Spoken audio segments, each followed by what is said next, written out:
Lo strano viaggio di Narana.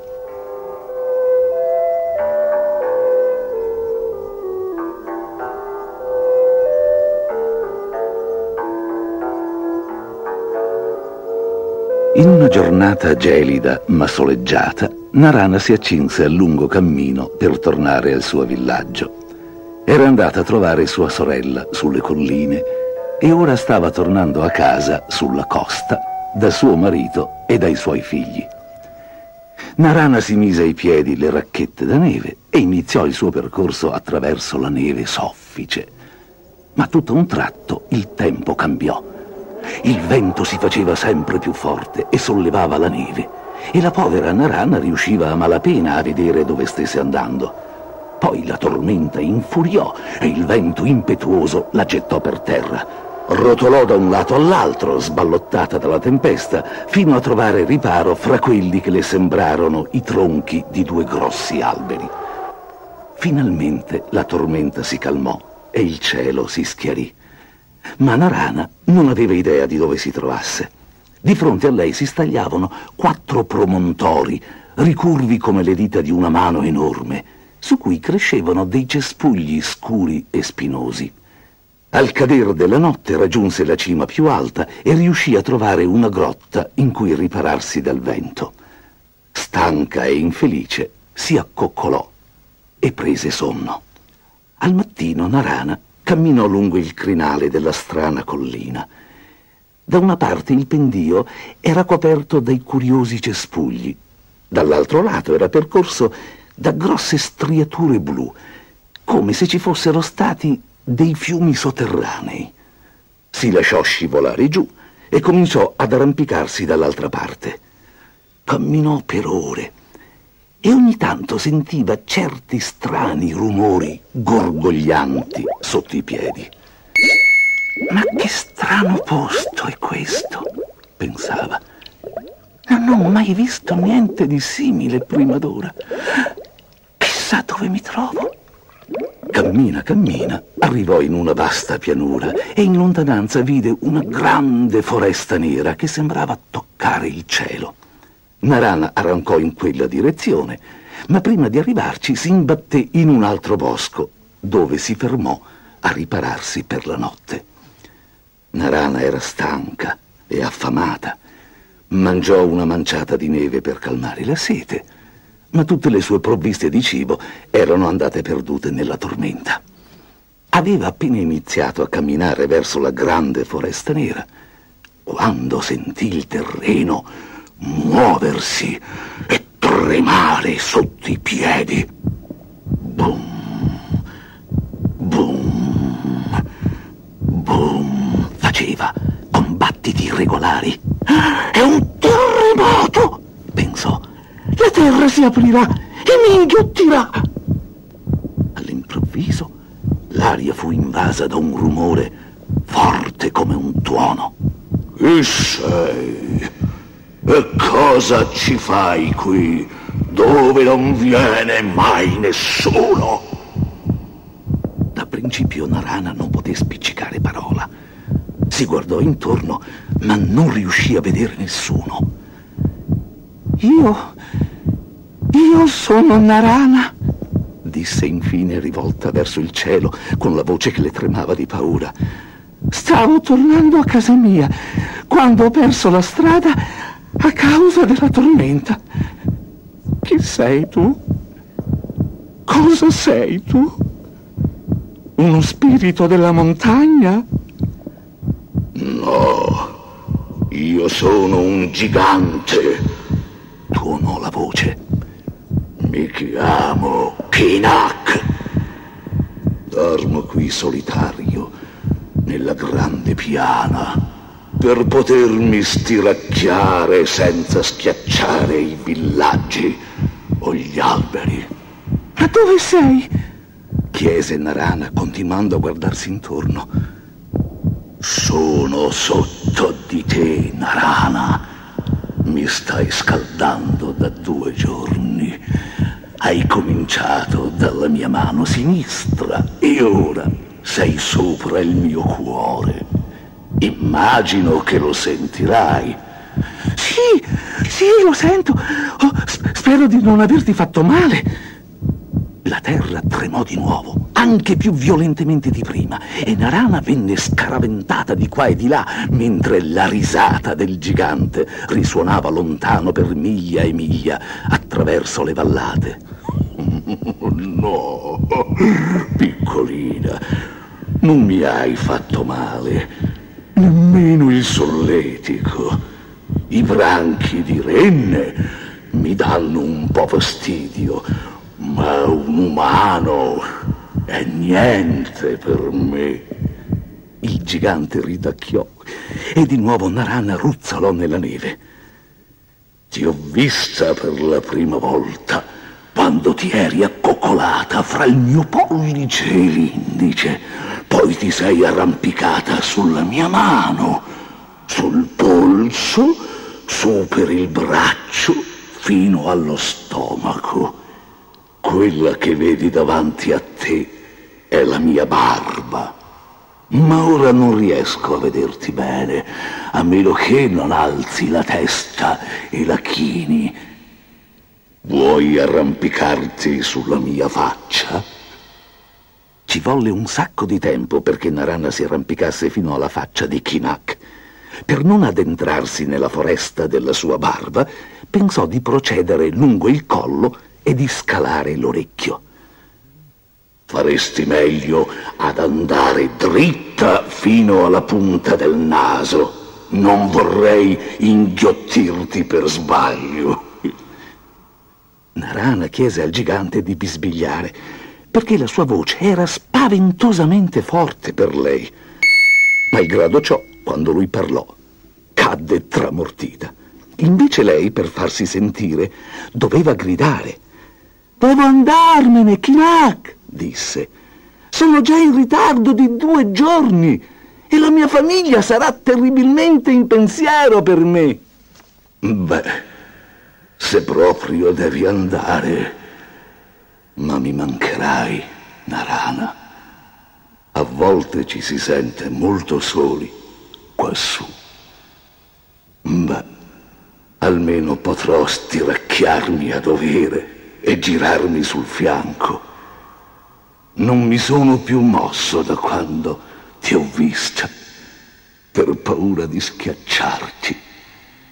«Grazie, Kinak! Sei stato davvero gentile!» disse Narana.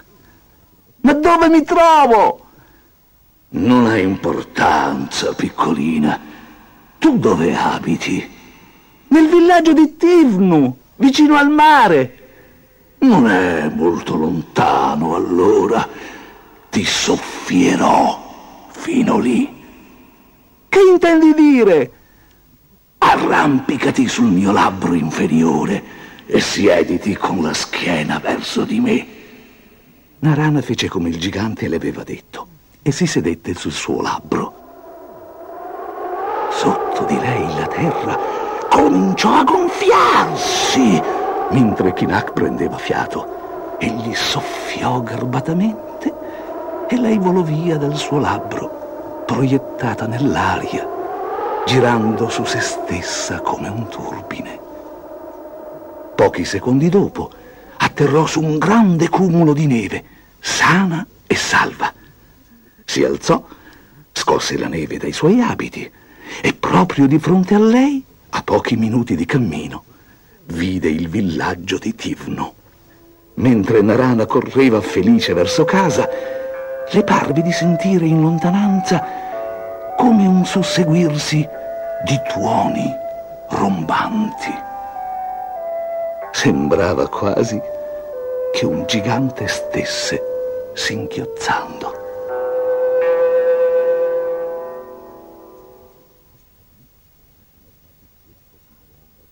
Rabarbaro Ted.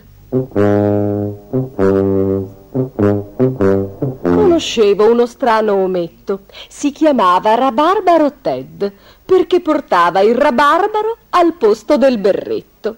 Mi ero abituata a vederlo così e non ne ero sorpresa. Quando poi lo vidi un dì che un porro per cappello s'era preso. Per cortesia, gli chiesi, mi può spiegare la ragione? Lui disse, un porro in testa perché il rabarbaro è fuori stagione.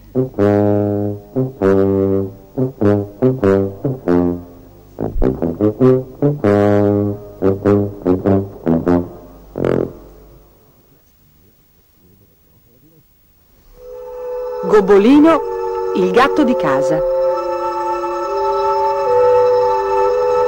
In una notte senza stelle, il piccolo Gobbolino stava trotterellando per un sentiero della foresta, quando vide un vecchio boscaiolo che camminava davanti a lui carico di legna.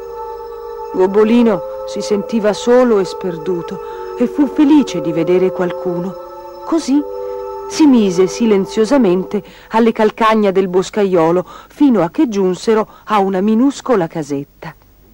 Il vecchio mise giù il fardello e solo in quel momento si accorse di Gobbolino. «Beh, e tu da dove salti fuori?» disse. «Forse hai fame? Vorresti bere una tazza di latte nella mia cucina?» E così dicendo aprì la porta della casetta. Gobbolino non stava in sé dallo stupore. In mezzo alla cucina c'era Rosabella, la cameriera che aveva servito dama Alice nella torre della foresta. Era la nipote del boscaiolo. «Rosabella, cosa ci fai qui?» si stupì il vecchio. «Perché non sei con la tua dama alla torre?» Rosabella non aveva ancora risposto quando vide Gobbolino sulla soglia. «Mandalo via!» strillò. «Mandalo via! È il gatto di una strega! Ha fatto cadere la torre, ha svegliato il drago! Ti prego, nonno, mandalo via!» Ma il boscaiolo sollevò Gobbolino e gli parlò dolcemente. «È forse vero. Sei davvero il gatto di una strega?» Per tutta risposta Gobbolino emise un lungo e triste miau. Il vecchio boscaiolo non poteva credere che un gattino così bello fosse capace di fare qualcosa di veramente malvagio e rifiutò di scacciare Gobbolino. E benché all'inizio Rosabella brontolasse e si rifiutasse di parlare a Gobbolino, dopo qualche giorno lo prese a benvolere anche lei. Ogni mattina Gobbolino stava comodamente seduto su una sedia mentre Rosabella lavava i piatti e preparava il pranzo, e ogni sera ascoltava come Rosabella chiedeva a suo nonno del denaro per comprarsi il vestito nuovo. Lo pregò e lo ripregò, finché alla fine il nonno, che non era ricco, le diede una moneta d'argento. Ora Rosabella avrebbe dovuto aspettare che la merciaia ambulante passasse da quelle parti coi suoi nastri e le sue sete. Pochi giorni dopo la venditrice arrivò. «Entra a riscaldarti e mostrami le tue mercanzie», disse Rosabella. Mentre legava il suo asinello fuori della porta, la donna ridacchiò. C'era qualcosa nella sua risata che fece rizzare il pelo a Gobbolino e lo spinse a guardarla più da vicino. «Solo le streghe ridono così e hanno un naso così lungo e ricurvo», pensò. Dopo molto guardare, Rosabella scelse una stoffa del colore dell'oro puro, così luminosa che luccicava al sole. «Quanto costerebbe un vestito di questa bellissima seta?» domandò. «2 monete d'argento», disse la strega. «Oh, ne ho soltanto una». «Cosa credi? Che io vada in giro regalandola, la mia mercanzia?» E così dicendo la strega cominciò a raccogliere le cose. Un momento, aspetta. Non vorresti qualcosa in cambio? Non vorresti la mia moneta d'argento e una di queste torte? O la mia coperta di seta? O il nostro orologio a cucù?» rise la megera. «Io mangio bacche selvatiche, dormo nei fossi Sì, e riesco a sapere che ora è guardando il sole e la luna. Non mi servono né torte, né coperte, né orologi. Ma c'è una cosuccia che prenderei in cambio, cara. Dammi quel bel gatto e la tua moneta d'argento, e io ti darò la stoffa. Ma il gatto è di mio nonno, disse Rosabella. Non mi perdonerebbe mai se dessi via Gobbolino.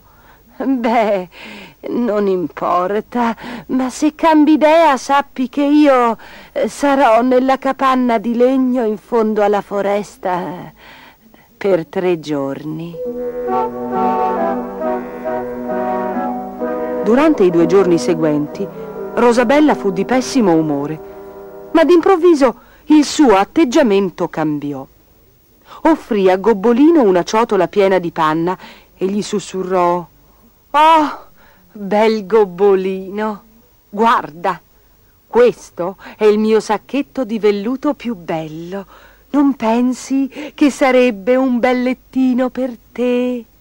Ma che gentile, pensò Gobbolino.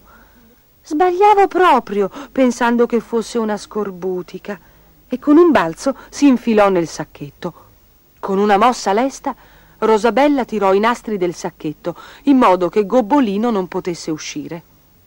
«Ecco fatto, ora potrò avere il mio vestito d'oro.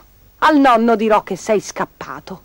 E corse nella foresta col sacchetto di velluto finché raggiunse la capanna. La megera stava proprio andandosene. Gracchiò. «Sapevo che saresti venuta». Prese il sacchetto, lo appese alla sella dell'asinello e diede a Rosabella la stoffa dorata in cambio di Gobbolino e della moneta d'argento.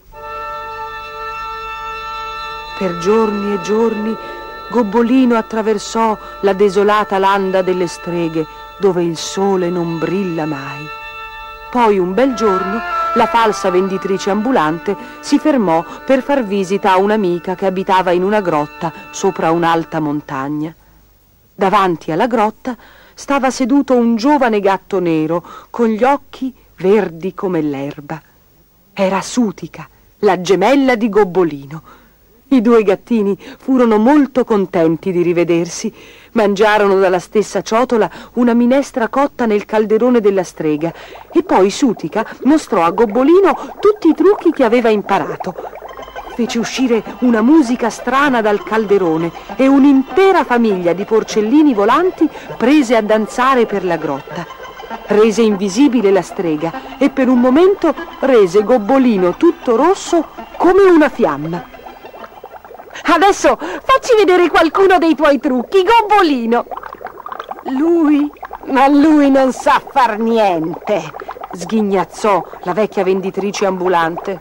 «Qualche scintilla, qualche sparizione nell'aria e basta. Questo sciocco gatto rifiuta assolutamente di fare qualcosa di malvagio». «È vero», disse Gobbolino, «non ho mai voluto essere il gatto di una strega. I gatti delle streghe sono cattivi e gli incantesimi delle streghe sono così crudeli». «Gatto miserabile!» urlò la strega. «Crudeli?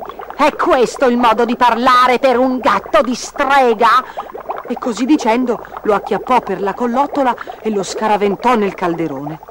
Gobbolino affondava, si dibatteva e soffocava, e tutta la magia che faceva di lui un gatto della strega svanì nella mistura puzzolente del pentolone.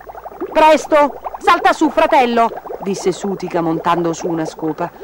Gobbolino, mezzo soffocato, riuscì a tirare fuori una zampina dal calderone e si afferrò alla scopa. Volarono su, sempre più in alto, sopra la montagna dell'uragano. «Oh, grazie per avermi salvato la vita, Sutica», singhiozzò Gobbolino. «Mille grazie, davvero». «Non mi devi ringraziare», disse Sutica. «Dopotutto sei mio fratello. Però sei la vergogna della famiglia e non voglio vederti mai più. Ti lascio ora. Devo tornare a casa». Un momento dopo gridò: «Salta!» e dette una lieve spinta con la zampa a Gobbolino. che precipitò giù, giù, giù e alla fine andò a cadere proprio in mezzo a un freddo fiume. Aiuto! Affogo! Affogo! Gridò Gobbolino. Prima, quando era un gattino della strega, sapeva nuotare come un pesce, ma ora poteva solo annaspare e battere l'acqua con le zampine. Per fortuna dei ragazzi stavano giocando sulla sponda del fiume. «Guardate! Guardate!» gridarono. «Un gattino! Presto, presto! Tiriamolo fuori!» I ragazzi corsero a prendere un bastone e pescarono Gobbolino inzuppato d'acqua. «Oh!» gridarono in coro. «Ma è Gobbolino! Il gattino che abbiamo salvato tanto tempo fa! Fai ancora uscire le scintille dal naso? Riesci ancora a sparire?» Scosse la testa tristemente, ma i ragazzi continuarono a tenerlo affettuosamente in braccio e lo portarono a casa. «Guarda che abbiamo pescato nel fiume mentre stava affogando», dissero al loro babbo. «Il gattino della strega è tornato!» «I gatti delle streghe sanno nuotare e non affogano mai», rispose il babbo. Poi prese Gobbolino e lo osservò attentamente. «Questo non è un gatto di strega», disse. «Questo è un comune gatto di casa». «Allora possiamo tenerlo?» «Certo, perché no?» I ragazzi, colmi di gioia, andarono tutti a dormire. La moglie del fattore dette a Gobbolino una ciotola piena di panna. Poi il nostro piccolo gattino si arrampicò sul suo grembo e si appisolò. Finalmente, dopo tante strane avventure, Gobbolino era felice e contento. Aveva trovato una casa per sempre. Era Gobbolino, il gatto di casa.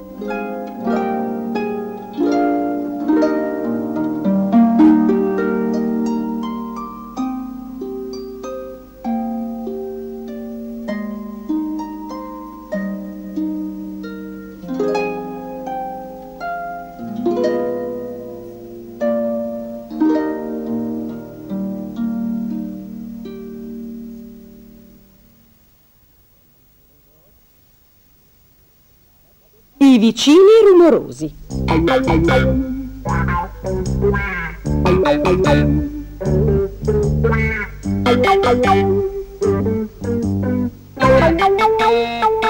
una casetta che sorgeva in mezzo ad altre casette perfettamente uguali, fra la chiesa e la stazione, abitava un uomo molto infelice. Era infelice perché viveva fra un meccanico di motociclette e una maestra di musica. Ogni mattino l'uomo veniva svegliato da colpi di martello, strombazzamenti e rombi di motore che ingranavano, provenienti dal cortile del meccanico. Sembrava che la casa dovesse crollare da un momento all'altro per il fracasso.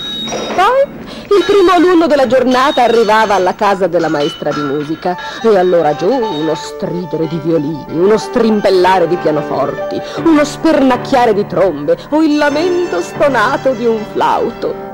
Si aveva l'impressione che la musica avrebbe spaccato da un momento all'altro tutti i vetri della casa.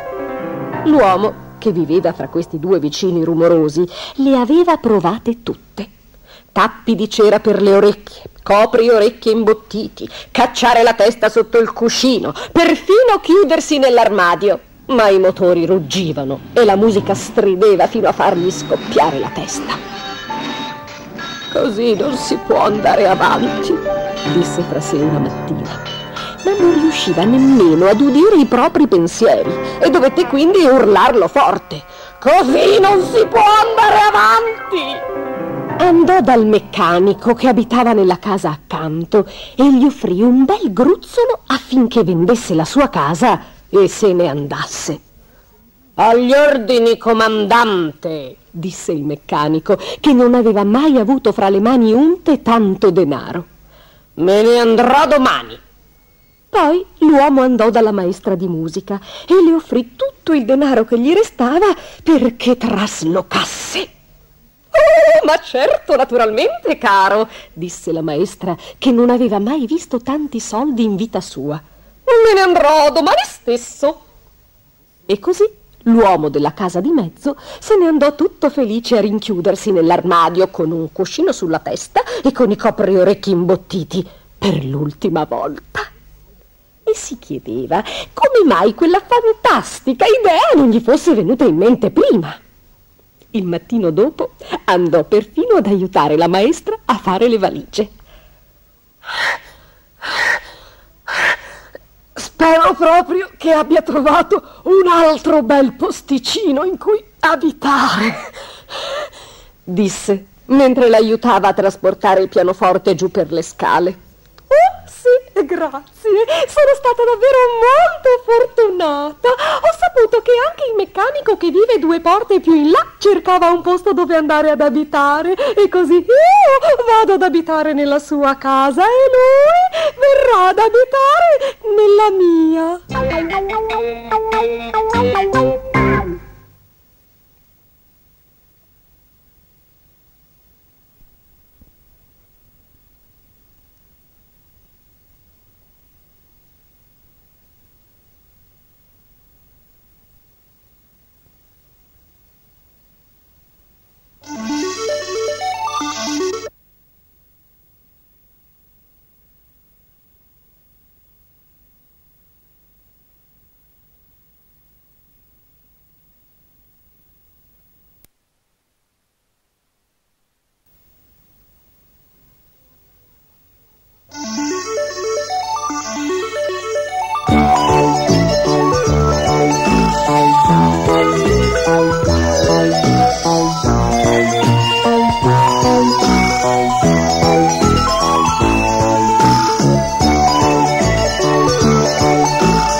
Il giullare Mingerlino.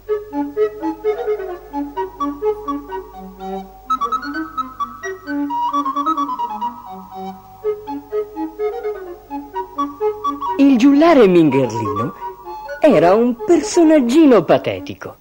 Non usciva quasi mai dalle mura del suo castello in miniatura, perché tutti ridono di un giullare, specialmente se balbetta. E Giullarino detestava che si ridesse di lui. Tutti i giorni Giullarino se ne stava soletto nella sua camera a leggere storie di cavalieri, di draghi e di eroi. Sognava di essere un eroe e di compiere grandi imprese.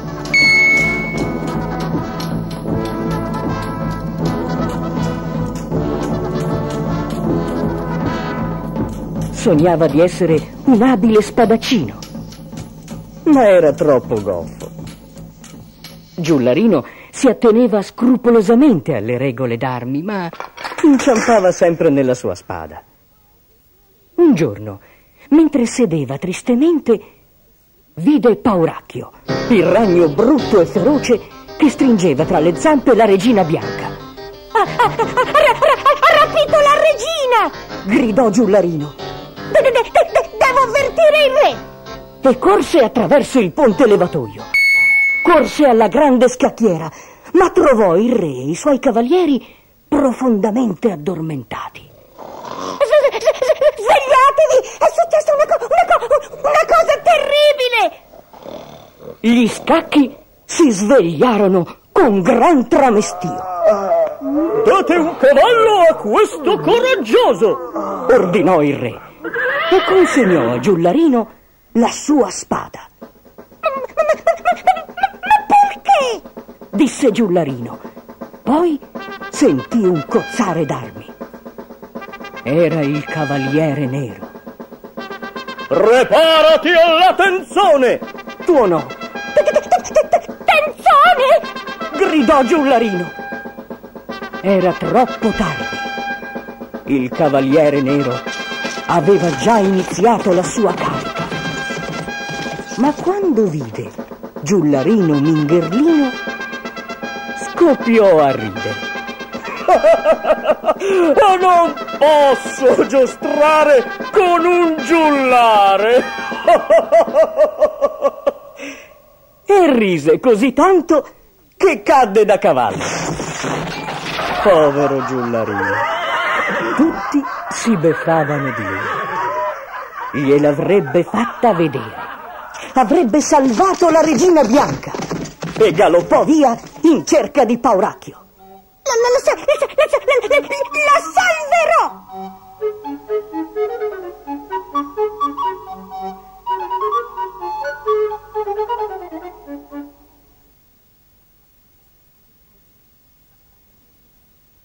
La principessa sul pisello.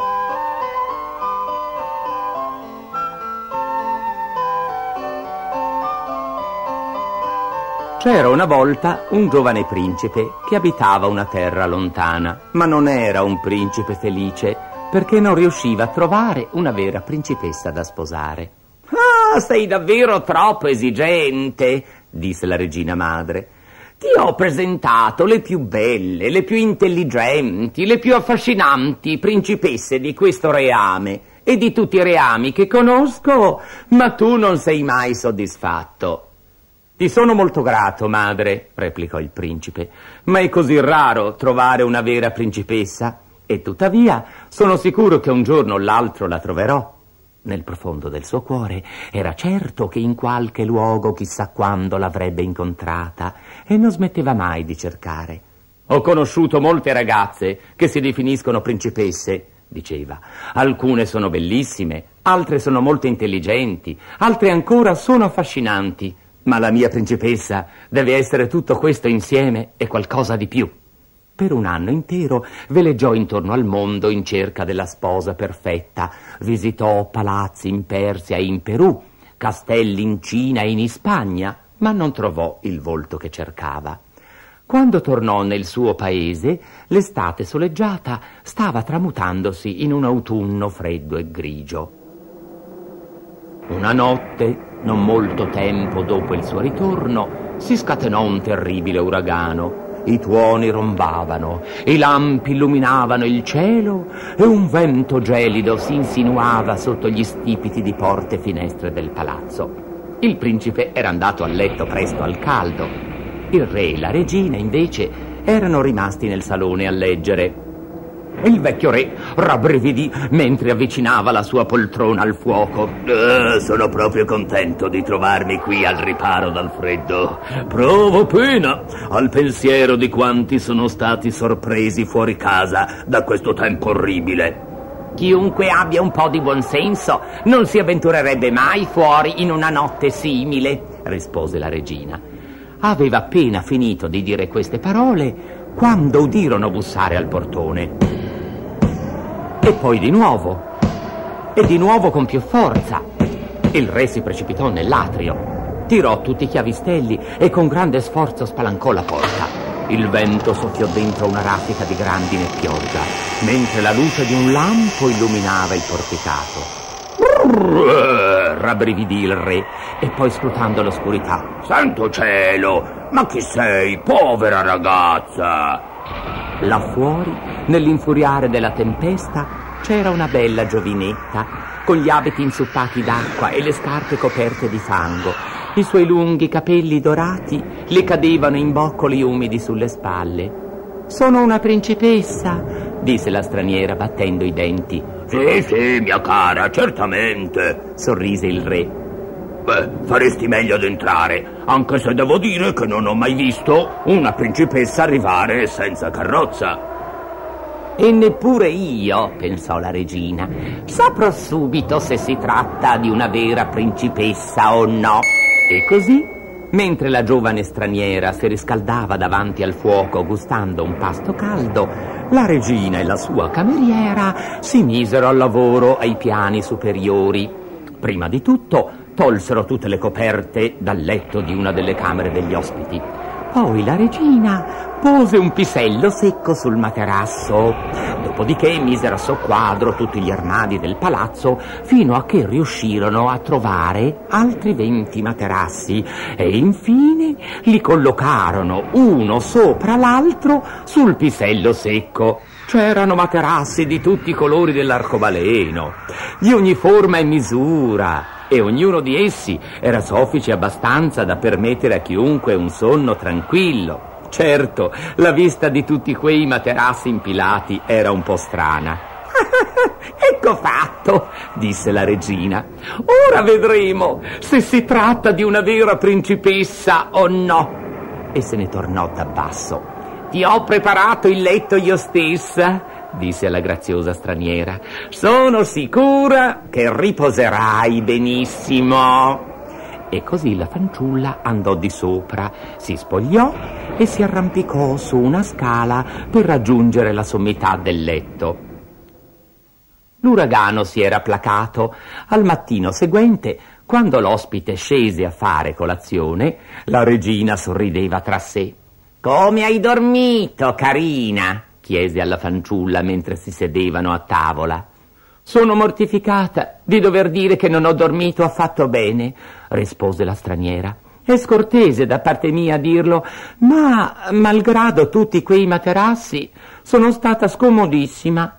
«Ma è impossibile», disse il re. «Ti abbiamo offerto il miglior letto del palazzo». La giovine arrossì, temendo di essere presa per un'ingrata. «Beh, mi pareva di stare sdraiata su un ciottolo e stamattina sono tutta piena di lividi». La regina credeva a malapena alle sue orecchie. «Dunque tu sei veramente una principessa?» esclamò. «Solo una persona di sangue reale può avere una pelle così tenera e sensibile. Solo una principessa potrebbe sentire un pisello secco attraverso 21 materassi». Era esattamente ciò che stava pensando anche il principe. Quando era entrato in sala da pranzo e aveva dato un'occhiata alla bella fanciulla, aveva subito capito che si trattava della principessa dei suoi sogni. Non aveva bisogno della prova di 21 materassi o di un pisello secco. Il suo cuore gli aveva detto subito che aveva trovato la sua vera principessa. Il re proclamò un periodo di festa in tutto il reame affinché ognuno potesse festeggiare il matrimonio del principe e della principessa. E il principe fece mettere il pisello in mostra in una scatola di cristallo nel palazzo del municipio perché tutti potessero vederlo. E lo volete sapere? Il pisello è ancora lì per ricordare il vero e unico amore del principe per la principessa reale.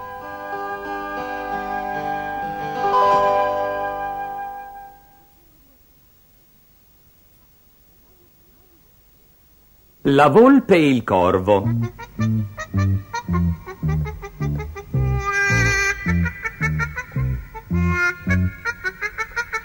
Un grosso corvo nero volava sopra un campo di grano dorato quando vide delle persone che facevano merenda all'ombra di un castagno.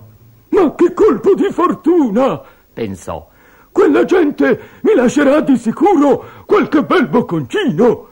E si appollaiò su un ramo proprio sopra di loro. Aspettò con tanta pazienza che alla fine venne ricompensato. Quando i gitanti se ne andarono, lasciarono un grosso pezzo di formaggio. «Oh, ho fatto proprio bene ad aspettare!» pensò il corvo, mentre scendeva capofitto per prendere il formaggio nel becco. «Come sono intelligente!» E il corvo tornò sul ramo. Stava per cominciare a mangiare quando una volpe strisciò fuori dal campo di grano. «Che delizioso profumo!» disse fra sé e si leccò rumorosamente le labbra. Aveva l'acquolina in bocca mentre alzava la testa per annusare l'aria. Fu allora che vide il corvo con il suo formaggio. Dovete sapere che le volpi sono ghiottissime di formaggio e inoltre sono furbissime. «Ehi, dico, corvo!» esclamò. «Ma che bell'uccello sei! Le tue pinne sono così lucenti, il tuo becco è così splendidamente ricurvo e hai 2 occhi perfettamente rotondi». Il corvo era eccitatissimo per questi complimenti. Alzò la testa e cominciò a pavoneggiarsi sul ramo, sperando che la volpe gli parlasse ancora. E la volpe parlò di nuovo. «Un uccello così bello deve avere anche una splendida voce. Se solo ti potessi sentir cantare, sarei felice per il resto della mia giornata». A queste parole il corvo sporse il petto, aprì il becco e gracchiò rumorosamente. E il pezzo di formaggio gli cadde dal becco per finire in bocca alla volpe che aspettava lì sotto. Grazie, mio caro, disse quella. Adesso conosci il prezzo della vanità. Ridacchiando sotto i baffi, ingoiò il formaggio.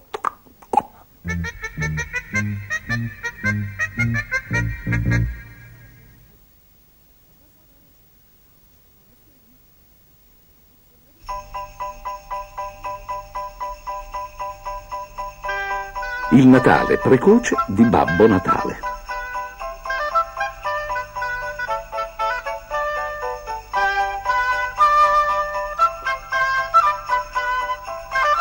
Babbo Natale terminò di abbottonarsi la sua maglia più pesante, si infilò 2 grossi maglioni, indossò la sua giacca rossa e nell'ingresso prese anche la sciarpa. «Ah, che notte per uscire!» disse, mentre la grandine batteva contro i vetri e fiocchi di neve turbinavano davanti alla porta. «È una serata per stare seduti accanto al fuoco, a mangiare pane arrostito e burro!» Si infilò i calzini più pesanti, scosse il fango dagli stivali e cercò i suoi guanti. Mentre si guardava allo specchio pensò: «Ma per forza la gente crede che io sia grasso, con tutta questa roba addosso!» Fuori dalla porta Rodolfo, la renna, scalpitava impaziente di partire. Babbo Natale controllò che ci fossero tutti i regali e galoppò via in uno sfarfallio di neve verso l'inospitale cielo notturno. «Hop, hop, hop!» ripeteva a voce alta, ma ciò non lo rallegrava, come sempre. «Quest'anno non riesco a entrare nello spirito del Natale, Rodolfo. Ma perché lo fanno sempre venire d'inverno, quando il tempo è così perfido?» Rodolfo soffiò sui campanelli della slitta, che erano diventati altrettante palline di ghiaccio. «Sono d'accordo», disse. «Questo non è tempo per viaggiare. Una renna potrebbe rompersi una gamba». Si fermarono su un tetto ripido, reso scivoloso dal ghiaccio. Rodolfo guardava di sottecchi Babbo Natale, impacciato dai suoi vestiti pesanti. «Non potresti fare a meno di passare dal Comignolo quest'anno?» chiese. Babbo Natale scosse la testa. «E come potrei entrare allora? Vuoi che bussi alla porta?» Infilando cautamente prima un piede e poi l'altro nella cappa del camino, si tappò il naso e si lasciò andare nel buio. Ma aveva addosso dei vestiti troppo grossi per poter scivolare sulla grata del camino e poi nella stanza. Rimase a metà, incuneato, e cominciò a dimenarsi, a brontolare e a trattenere il fiato cercando di rimpicciolirsi. Il fuoco covava ancora sotto la cenere nella grata sotto di lui e gli sbuffi di fumo lo facevano tossire. Intanto le suole dei suoi stivali cominciavano a riscaldarsi un po' troppo. Solo quando Rodolfo gli rovesciò addosso il sacco di regali, Babbo Natale saltò fuori dal caminetto come il tappo di una bottiglia. «Mai più!» bofonchiava. «Mai più! Natale dovrà arrivare più presto l'anno prossimo!» E anche quando aveva già distribuito i regali ed era ritornato su, continuava a lamentarsi. «Mai più! L'anno prossimo arriverà prima!» «Quando?» chiese Rodolfo mentre attraversava un cumulo di neve. «Luglio!» disse Babbo Natale e si sentì meglio al solo pensiero. Luglio arrivò prestissimo. Babbo Natale era così occupato a preparare i regali che non poté andare nemmeno in vacanza. «Beh, dicono che una novità fa bene come una vacanza», disse a Rodolfo. «Oh, quest'anno desidero davvero che arrivi Natale. Tira fuori il carretto a 6 ruote, non abbiamo bisogno di prendere quella pesante slitta». Poi Babbo Natale si fece la barba, se la faceva crescere solo d'inverno, per tenere la faccia al caldo, e indossò i suoi jeans preferiti, una maglietta e dei sandali. Si guardò allo specchio. «Veloce come un levriero!» esclamò e filò fuori di casa. A causa dell'ondata di calore, tutti i tetti erano asciutti e facili da scalare. Il carretto a 6 ruote scivolava via leggermente e Rodolfo era riposatissimo quando atterrarono sul primo tetto. Il comignolo stretto non rappresentava una difficoltà questa volta. Babbo Natale scivolò giù facilmente, come una lettera nella cassetta della posta. Si piantò sul tappeto starnutendo, col naso pieno di fuliggine.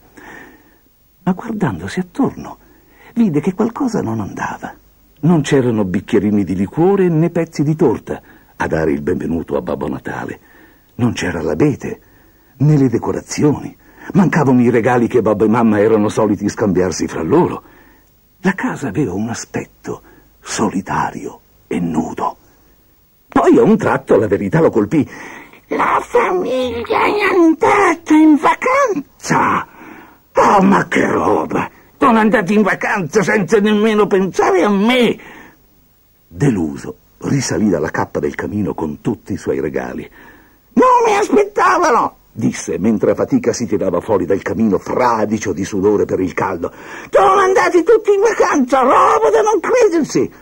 Rodolfo intanto aveva un bel da fare per difendersi dai tafani e dalle punture delle zanzare. D'inverno però tutti questi insetti non ci sono, borbottò mulinando la coda. E la stessa cosa capitò nelle altre case che visitarono. O le famiglie erano in vacanza, oppure i bambini erano ancora svegli perché faceva tanto caldo. Più di una volta Babbo Natale dovette risalire precipitosamente il camino per non farsi vedere. In una famiglia chiamarono perfino la polizia quando sentirono dei rumori strani provenire dal camino. «Un ladro!» dicevano al telefono. «E ce n'è un altro sul tetto!» «Mai più!» disse Babbo Natale mentre galoppava velocemente verso casa. Intanto tutti i regali non consegnati sbattevano rumorosamente dietro di lui. «Presi per dei ladri! Più di questo cosa ti può succedere? Mai più!» Per poter fare le cose per bene, gli toccò consegnarli, come sempre, la vigilia di Natale. Si abbottonò la maglia più pesante, si mise i maglioni, la giaccona rossa con i bordi di pelliccia, si arrotolò la sciarpa e si infilò i guanti. Rodolfo trascinò fuori la pesante slitta e galopparono via in mezzo a una violenta nevicata, senza dire una parola. Babbo Natale non aveva voglia di lanciare il suo grido di incoraggiamento. Hop, hop, hop. Infatti non gli riusciva nemmeno di emettere un piccolo hop. Si era dimenticato di infilare il secondo paio di calze di lana e cominciava a battere i denti. Quando arrivarono al tetto con il comignolo stretto, Babbo Natale si strinse la cintola, si mise un sacco in spalla e si sedette in cima al comignolo.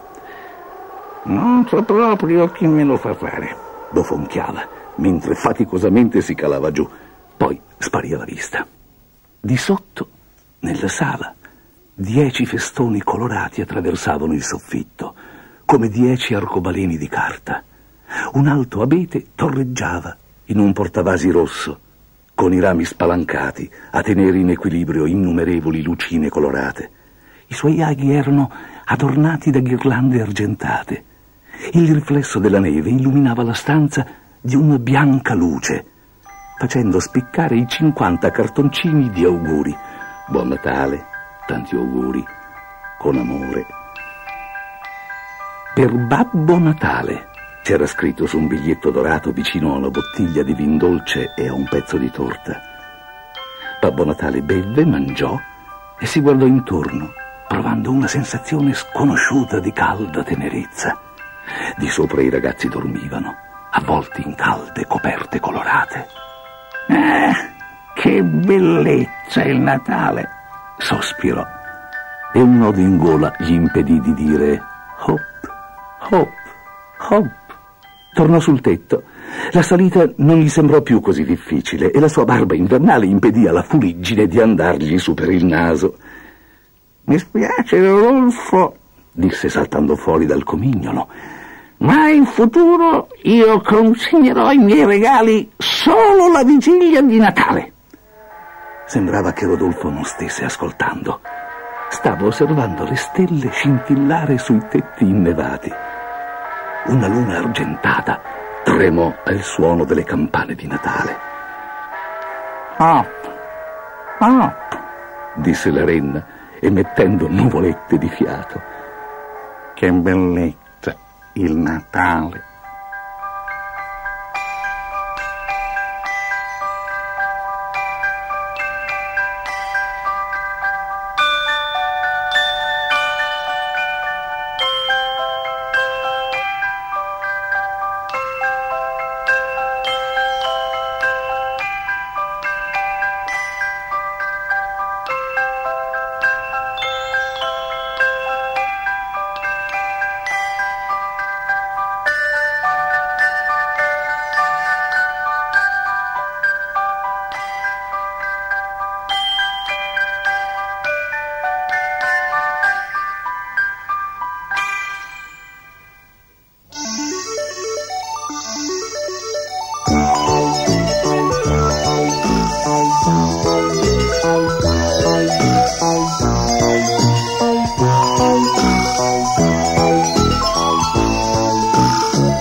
Thank you.